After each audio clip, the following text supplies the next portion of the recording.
I pulled a diary out of the wall during renovations, only to realize it described everything my wife and I had done in the house the week before. We bought the house with the intent of fixing it up. It was old, but charming, with creaky floors and faded wallpaper that begged to be stripped. Every weekend, my wife and I dedicated hours to pulling it apart piece by piece, determined to make it ours. One Saturday afternoon, I was tearing down a section of drywall in what would become our dining room. Behind the plaster and insulation, wedged deep in the cavity between studs, I found something unexpected. A small, leather-bound book. Dust covered it, and the cover was cracked with age. It was a diary. At first, I thought it was some relic from a previous owner. Curious, I opened it and flipped through the yellowed pages. But what I saw made my stomach tighten. The entries weren't decades old. They were recent, and they weren't vague musings either. They were disturbingly detailed accounts of my wife and me. The first entry I read described us eating dinner at the kitchen table the night before. It noted the exact meal: pasta with jarred sauce, a bottle of cheap red wine. It even mentioned the way my wife laughed when she spilled some on her shirt. I frowned, flipping back further. Each page described another moment. Watching TV together on the couch 3 nights ago, my wife on the phone with her mother, pacing in the hallway, me forgetting my keys and swearing under my breath as I looked for them. Every detail was perfect, word for word, moment for moment. Chills ran through me. I carried the diary to my wife, who was upstairs painting. She laughed nervously at first, but as she read, her smile faded. Her hands trembled slightly as she set it down. "Who wrote this?" she whispered. I had no answer. We tried to dismiss it as some bizarre coincidence. Maybe a previous owner had a knack for imagination, and the similarities were just eerie happenstance. But deep down, I knew better. The next night, I couldn't resist. I opened the diary again, flipping to the final entry. It described us discovering the diary itself that very afternoon. The words ended with chilling accuracy. He shows it to her. She grows pale. They don't sleep well tonight. My blood ran cold. I slammed the diary shut and shoved it back into the wall, telling myself to forget it.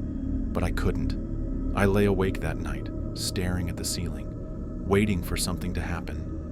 And at 3 a.m., I heard it. The faint scratch of a pen on paper, coming from inside the walls. I shook my wife awake, but when I pressed my ear to the drywall, the sound stopped. She insisted I was overtired, imagining things. I wanted to believe her. The next morning, I pulled the diary out again. A new entry had been written in neat, slanted handwriting. It described me lying awake, listening to scratching in the walls. It even noted the exact time I'd checked the clock. I felt sick. Someone or something was watching us, writing us. Over the next week, I became obsessed. Every night, the diary grew. More entries, more details. Each one precise, down to the smallest gesture, the tiniest word spoken. I stopped sleeping, checking it constantly, convinced that if I could catch it being written, I'd find answers. But no matter what I tried, I never saw the writing appear. Only the finished words waiting for me. The worst part came on Thursday. I flipped to the newest entry and froze. He tears open the walls in desperation. She begs him to stop. He doesn't listen. He shouldn't listen. Not tonight. My wife begged me to throw it away, to burn it. But I couldn't. I had to know what it meant. That night, while she slept, I went downstairs with a crowbar and began ripping into the walls, searching for whoever was behind this nightmare. The plaster crumbled. Dust filled my lungs. I swung again and again until my arms ached. But behind every section of wall was only concrete, empty, cold. And yet faintly I swore I heard breathing. When I finally stopped, panting and drenched in sweat, I checked the diary one last time. The new entry was waiting. He opens the walls. He finds nothing. He realizes too late that the walls have already opened him. I dropped it instantly, hands shaking. Upstairs, my wife called my name, fear sharp in her voice. I turned toward the stairwell, but stopped. The air felt wrong, heavier, pressing in from all sides. I could hear it again. the scratch of a pen, the turning of pages. But it wasn't coming from the diary anymore. It was coming from inside the walls. I don't know what's watching us. I don't know why it writes. All I know is that every word comes true, and if that's the case, then it already knows how this story ends. The first time I heard my name whispered in that empty house, I thought I was imagining things. By the fourth night, it was screaming. I was a broke college student when I agreed to house sit for a professor. She was leaving for 2 weeks and offered me a generous sum to stay at her place, feed the cat, and keep an eye on things. I jumped at the chance. Free food, a quiet house, and money in my pocket. The house itself was beautiful but unsettling. Old, creaky, with too many hallways and doors. Even during the day, it felt like someone was just out of sight. At night, the silence pressed down on me. On the second night, as I sat at the kitchen table finishing homework, I heard it. A whisper, soft, drawn out.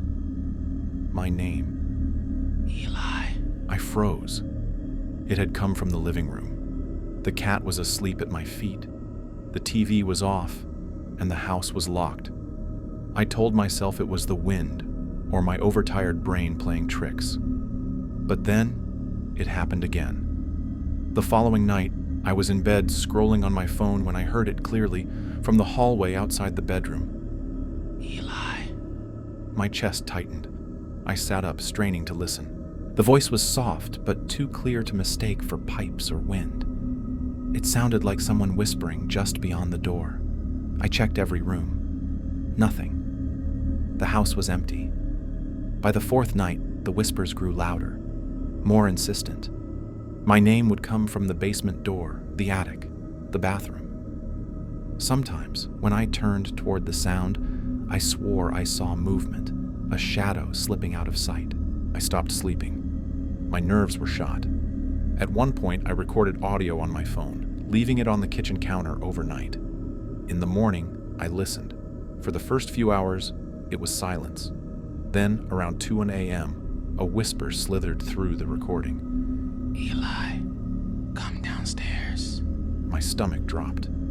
That night, I barricaded myself in the bedroom, shoving a chair against the door. I kept the lights on and wrapped myself in blankets, trying to shut it out. But at 3 a.m., the voice came again. Not from the hallway, not from the living room, from inside the bedroom. It was right behind me. Eli. I spun around, but the room was empty. The chair still pressed against the door. The windows locked, but the air felt thick, icy cold. My skin prickled as if someone was standing inches away, breathing against my neck. I lasted 3 more nights. Each time the whispers grew bolder, sharper, almost angry when I refused to answer. The final night, the house didn't just whisper. It called my name from every room, overlapping, dozens of voices rising together until it was a chorus. Eli, Eli, Eli.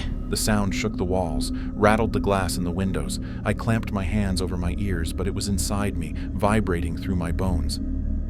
And then, silence.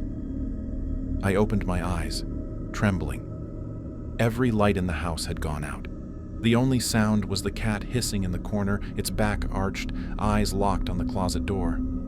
The closet knob turned slowly. I bolted. I grabbed my bag, the cat, and ran out without looking back. When the professor returned, I handed her the keys and told her I couldn't explain, but I'd never step foot in that house again. She gave me a knowing look, almost sympathetic, but said nothing. It's been months since then, but I still wake some nights at 3 a.m. And when the room is quiet enough, I swear I hear it again. Eli. The first time I saw the face in the upstairs window, I thought it was a trick of the light, until it started watching for me every night. When I bought the house, I wasn't looking for perfection. It was old, a little run down, and the kind of place that needed more love than I had time to give. But it was mine. It had a driveway, a yard, and 2 stories. For someone just starting out, it was a dream. The first week was uneventful. I spent my days unpacking, my nights sitting on the couch, slowly getting used to the creaks and groans of an unfamiliar home. It was on the 8th night that I noticed it. pulled into the driveway after a late grocery run, headlights illuminating the front of the house. That's when I saw it. A pale face peering from the second-story window. My upstairs window. My stomach dropped. I killed the headlights, heart pounding, staring at the darkened glass. The face didn't move. I tried convincing myself it was a reflection or maybe the pattern of the curtains. But deep down, I knew I was being watched. I forced myself inside, clutching the grocery bags like a shield. The stairs groaned as I climbed them, every step slower than the last. I reached the upstairs hallway, flipped on the lights, and opened the bedroom door. The room was empty. Nothing disturbed. The curtains were drawn halfway. No footprints on the dusty floorboards. Just silence. I laughed nervously, telling myself it had to be a trick of the eyes. But the unease clung to me like smoke. 2 nights later, it happened again. Same window. Same pale, unmoving face. I froze in the driveway, staring until my vision blurred. By the time I worked up the courage to go inside, it was gone. This time, I searched every inch of the house.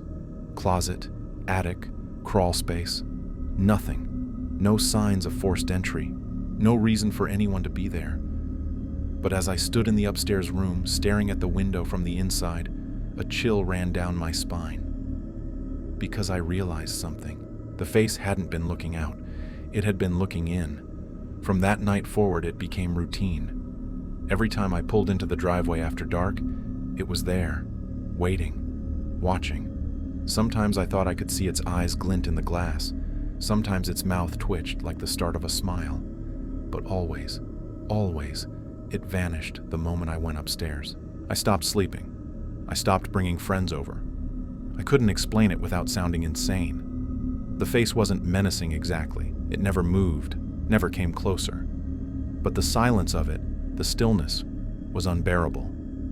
Finally, desperate, I set up my phone to record the window from the outside while I was gone. I propped it on the hood of my car, recording for hours as I drove around town. When I came back, I almost couldn't bring myself to check. But I had to know. The footage was clear. The window came into view as my headlights swept across it, and there it was. The face, pale, still, watching. But then, something I hadn't expected. As the video continued, the face slowly turned. Not toward the driveway, not toward me, toward the inside of the house. I dropped the phone, my skin crawling. Whatever it wasn't waiting for me outside. It was already inside, waiting for me to come home. That night, I slept in my car. I couldn't bring myself to cross the threshold, couldn't stand the thought of that window. But now, no matter where I go, I see it. In motel mirrors, in shop windows, even faintly in the black reflection of my TV when it's turned off. That same pale face just beyond the glass, staring in at me. I don't know if it followed me or if it was never tied to the house at all. All I know is that it's closer now, and sometimes I swear it blinks.